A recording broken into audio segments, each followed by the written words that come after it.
I 4 operai ustionati da una colata di acciaio liquido in una domenica mattina come le altre appena una settimana fa sono solo gli ultimi protagonisti del bollettino di guerra scritto dagli infortuni sul lavoro.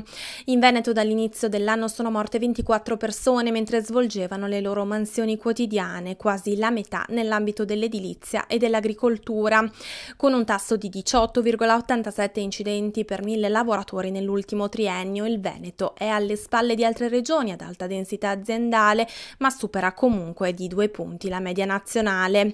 Per non abbassare la guardia sul fenomeno, oggi la regione ha convocato un tavolo a Palazzo Balbi ad approntare un primo canovaccio delle buone pratiche da introdurre in tema di prevenzione. Anche le segreterie regionali di CGIL, CISL e UIL che hanno presentato un documento congiunto.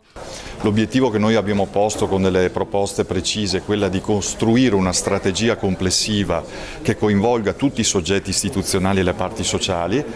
Abbiamo bisogno di fare un lavoro di questo tipo, abbiamo anche bisogno, e questo lo abbiamo ribadito stamattina, di segnali immediati, perché l'emergenza che c'è necessita anche di segnali di inversione di tendenze immediate, come ad esempio la rapida messa in campo di un piano straordinario di rafforzamento degli ispettori dello Spisal. Controlli più frequenti nelle aziende da parte dello Spisal e un approccio educativo degli ispettori più che repressivo, un dialogo costante con i rappresentanti sindacali della sicurezza, più formazione per i lavoratori e gli imprenditori, maggiori investimenti nella salute e nella sicurezza dei luoghi di lavoro e poi ancora un monitoraggio sincronizzato e costante degli incidenti e delle loro dinamiche.